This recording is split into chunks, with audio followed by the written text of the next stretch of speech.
morning, you guys. So today we have a really exciting video. Dominic and I are actually supposed to be in San Diego right now. We had a trip planned for now and it ended up getting canceled because obviously the virus is going on. So it didn't really hit us. Honestly, I'm still okay, but it didn't really hit Dominic until this week when obviously we're supposed to be there. But it's okay, like everybody's fine, and like there's so many worse things that could happen. But I did want to cheer him up with something that we were super excited about, which is In-N-Out. If you have ever been to California, you know what I'm talking about. And honestly, even if you haven't been to California, you probably know what I'm talking about as well, because it is so good. Like, if you've never been there, you need to get there just to try In-N-Out. And there's like various other reasons you need to get there because it's just the best. So we are going to be making In-N-Out burgers today, and it's going to be a surprise for him, so I'm really excited. I have the recipe here up on my computer, so if you see me looking down here, that's why. But I will also put the recipe up for you guys and put it in the description below so that you guys can make it yourself as well. But it looks like there's really not that much ingredients that you need. You need, like, for the sauce, which if you don't know anything about In-N-Out, they have this special sauce. It tastes like, kind of like Thousand Island sauce, but not exactly. I don't really like Thousand Island sauce, so I feel like it can't taste like that because I don't really like it, but it does, and it's got some other things in it. So you guys will see once we make that, but that is what we're gonna make first, and then we're gonna move on to the burgers. They look really easy, to be honest. I was expecting it to be a little bit more difficult, but he's gonna be excited either way. So let's get started on the sauce now. First things first, we gotta get this hair up because it is hot here. It feels like it could be San Diego here. So the recipe that I'm giving you guys is for 2 burgers. I'm gonna triple the recipe, so I'm gonna make it for 6 burgers because we like an extra spread anyway, so even if we don't use it, we can use it for like fries or something to dip in, because they also make their animal style fries with this on it as well. So if you guys are making that, just make a big batch. It doesn't really hurt to make a bigger batch, because this batch that the recipe they're giving is super duper small, so I'm going to make a little bit bigger of one. Okay, so it calls for 3 tablespoons of mayo. Comment below if you guys have ever been to the San Diego area or anywhere in California. We love it there. It's our dream place, like I said. So you're gonna do 6 tablespoons of mayo, I suppose. No, I guess I need 9 because I'm doing 3 servings of it. Okay, so I'm gonna do 9 tablespoons of mayo. Down Blossom.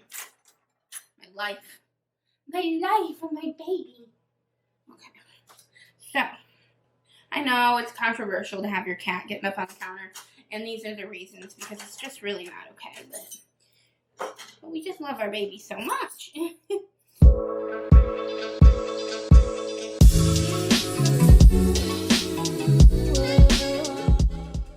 That's what it's gonna look like. Now you've got your 3 tablespoons of ketchup, and now we need 6 teaspoons of relish. There we go. He's gonna be mad I used all his relish. Oh well. Okay. And now we need half a teaspoon of sugar. So for 3 servings, that's 1 1/2. Another half teaspoon of sugar. I think this might be, maybe this is where it goes different than Thousand Island. Now we need half a teaspoon of distilled white vinegar. So, this here. So this is white wine vinegar. I should Google if I can use white wine vinegar. White wine vinegar is completely different. Uh-oh. I'm using it. I'm using it. Okay, I'm not using it. Because I'm reading on it a little bit more, and it says that don't.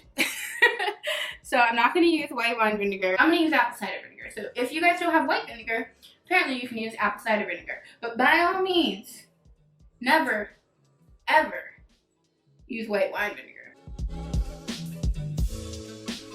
So now we're going to mix it all together. Oh no, we need salt. Celebratory dance, too soon. Okay. You need a pinch of salt. I hate when they say pinch of salt because you never, oh, that's definitely not a pinch of salt.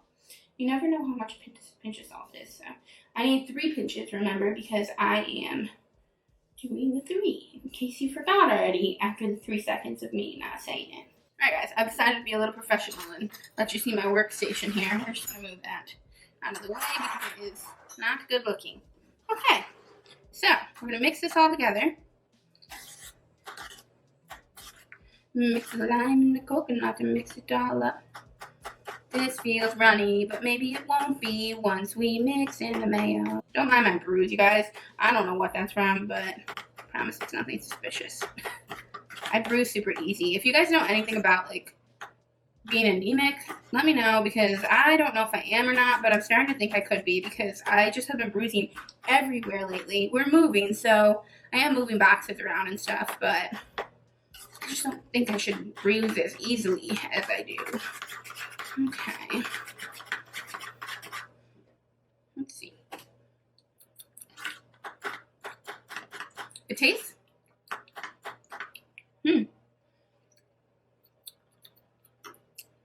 It's pretty on point, actually. Actually, it's there. I'm gonna have a spoonful. You guys are ready to be grossed out. Oh, it's actually really good to eat like that. It's good though.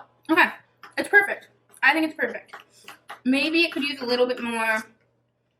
I don't know. It actually tastes perfect. So it does taste like that, Island. I was wrong. It does. Okay, so now we are on to the burgers. Okay, so I did move you back just a bit because I wanted to be able to get like my workstation in it. I still am not really able to get it in it entirely, but at least you can see more than you could before. So I am taking parchment paper and I'm going to separate out the burger patties. This recipe calls for ½ a pound of beef. You guys can do ½ a pound if you want, but I'm just going to double that because I know that that is not going to be enough for us and we'll probably want to do leftovers. So I am going to make the patties now. The patties are going to be really thin, so I'm just going to press them down with a plate just because I find that easiest. And then I'm going to put parchment paper in between the plate. You'll see what I'm going to do, and you guys can follow along that way if you want, or make them however you want. Just make sure they're like 1/4 of an inch thin. They're super duper thin. So on here it does say to do to salt and pepper to taste, which I think is hilarious because I could just see my former self like thinking that I need to taste this when I didn't know what I was doing when it came to the kitchen. So they should probably fix that because there are a lot of idiots like me out there. Or just new chefs, as I would call myself back then. I'd still call myself that.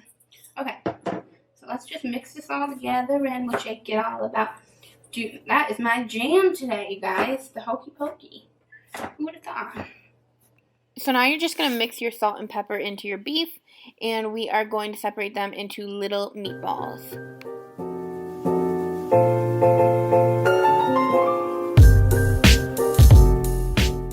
So once you've rolled all of your balls out, you'll want to put each ball on a corner of your parchment paper, so 4 of them. And we are going to put the other thing of parchment paper on top and squish them down with our plate to be about 1/4 of an inch like I had mentioned before. And once you've got them about 1/4 of an inch, you are good to go and you can layer your next ones on top.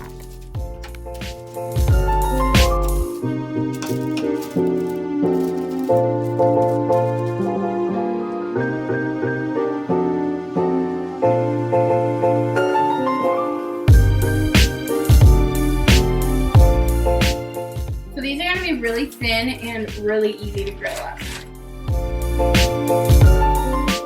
So now I'm just putting the parchment paper between them so that they're easier to store for when Dominic gets home, and also to store the leftovers in the freezer. So you just put the parchment paper between each one and cut them up to fit your burger so that you can seal them in your Ziploc baggie and you're good to go.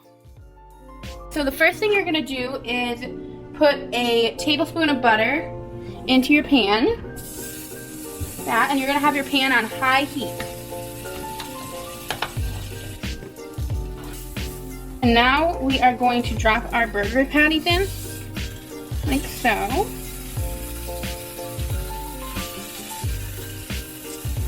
And we're going to leave them on there for 2.5 minutes. While those are cooking up, you're going to put a tablespoon of mustard on the top. I just squeezed it from the bottle because it's easier, and I just estimated a tablespoon. We're going to take our bun and put it into the oven and leave it in there for 30 seconds or so. And now we're just taking our plain American cheese and we are going to fold it in half because that's what they do it in and out apparently. You're going to want to leave your patties on for about 2 minutes for the not mustard side, and then you'll want to flip them and have them grill up for about a minute. If you like them a little more well done, you can leave them on longer, obviously. And then, once they are done, you're going to just bring them on over to your side station and throw your cheese on them. And what we have for sides is just lettuce, tomato, and onion. I'm just going to spread a little bit of this Thousand Island on it, or makeshift Thousand Island on it, and put my toppings on. I end up putting a little bit of ketchup on mine because I just like ketchup, and this one is mine, so I put a little ketchup on it. Dominic's I put relish on for him. But they ended up turning out super duper good, you guys. And if you try it at home, make sure you leave a comment below and let me know how similar you guys think this recipe is to In-N-Out. So thank you guys for watching this video. If you guys want more content like this, make sure to hit that red subscribe button. I can't wait to see you guys again next time.